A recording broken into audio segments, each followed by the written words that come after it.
पाठ 9 कड़वी मिठाई। पाठ प्रवेश। यह एक ऐसे बालक की कहानी है जो हमेशा कल्पना लोक में ही खोया रहता है। वह सोचता है कि किसी तरह स्वर्ग चला जाए। उसने बेवकूफी भरी हठ ठान ली, जिसके परिणाम स्वरूप वह मृत्यु के द्वार पर जा पहुंचा। डॉक्टर ने उसका इलाज एक अनोखी विधि से किया। तो आइए पढ़ें, क्या थी वह अनोखी विधि।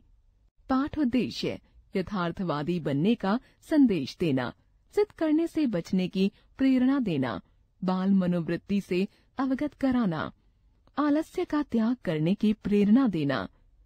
इज़राइल के एक छोटे से शहर में एक अमीर आदमी रहता था। उसका नाम था कादिश।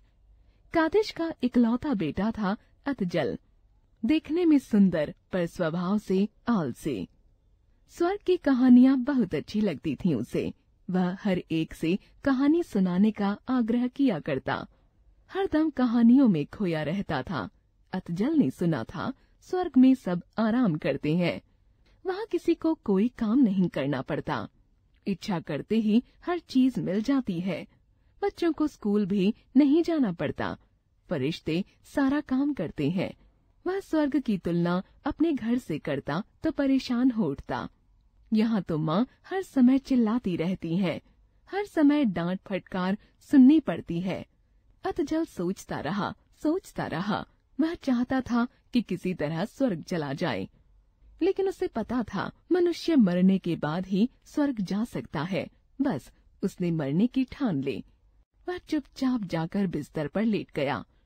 जो भी उसे उठाने आता उससे कह देता, मैं तो मर गया हूँ, और खाना पीना छोड़ दिया। माँ बहुत दुखी हो गईं।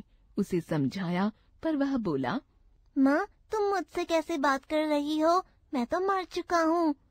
उसकी बहकी बहकी बातें सुनकर घर वाले बहुत दुखी हुए। माँ जैसे तैसे करके उसे कुछ खिलाती, पर अतजल दिन प्रतिदिन कमजोर होता गया। कई हकीम वैद्य आए, पर वे कुछ न कर सके। हर बात के जवाब में अतजल यही कहता, मैं तो मर चुका हूँ। अतजल के माता पिता की चिंता का ठिकाना न रहा। वे इसी चिंता में थे कि अपनी इकलौती संतान को कैसे बचाएं। बच्चे ने बेवकूफी भरी हठ ठान ली थी और मौत के दरवाजे पर जा पहुंचा था। आखिर अतजल के पिता कादिश डॉक्टर योत्स के पास गए। वे एक मशहूर डॉक्टर थे। डॉक्टर योत्स ने सारी बातें सुनने के बाद कहा, मैं उसका इलाज कर सकता हूँ, पर एक शर्त है, मैं जैसा कहूँगा वैसा ही करना पड़ेगा, मरता क्या न करता। कादिश ने डॉक्टर योत्स की शर्त मान ली। बात बेटे का जीवन बचाने की जो थी। डॉक्टर योत्स कादिश के साथ आ गए। उन्होंने एक मकान के कमरे को सुंदर ढंग से सजाया। पलंग पर फूल बिखेर दिए। कई नौकर जाकर परियों के पंख लगाकर देवदूत बन गए। कमरे में दीवारों पर लिख दिया गया स्वर्गलोक। इसके बाद डॉक्टर योत्स कादिश के साथ अतजल के कमरे में गए। उन्होंने कहा, अरे यह बच्चा तो मर चुका है, इसे दफनाते क्यों नहीं। डॉक्टर योत्स की बात सुनकर अतजल खुशी से चहकने लगा। उसने कहा, मैं तो कब से यही कह रहा हूँ, दफनाने के बाद ही तो स्वर्ग जाता है आदमी। झूठ मूठ की एक अर्थी बनाई गई। फिर उस पर अतजल को लिटाकर कब्रिस्तान की ओर ले चले। इस बीच बेहोशी की दवा सूंघने से अतजल नींद में डूब गया। तब उसे विशेष रूप से सजाए गए कमरे में ले जाया गया। जब अतजल की आंख खुली तो वह हैरानी से चारों ओर देखने लगा। दीवार पर लिखे शब्द पढ़कर वह बहुत ही खुश हुआ। वह समझ गया कि मरने के बाद सचमुच स्वर्ग में आ गया है। वह न उसके माँ बाप थे, न ही दोस्त। गली मोहल्ले वाले भी दिखाई नहीं दे रहे थे। थोड़ी देर बाद देवदूत की पोशाक में परी जैसे पंख लगाए एक नौकर वहाँ आया।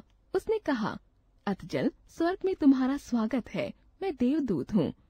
अब तो अतजल को पक्का विश्वास हो गया। उसने कहा, मुझे भूख लगी है।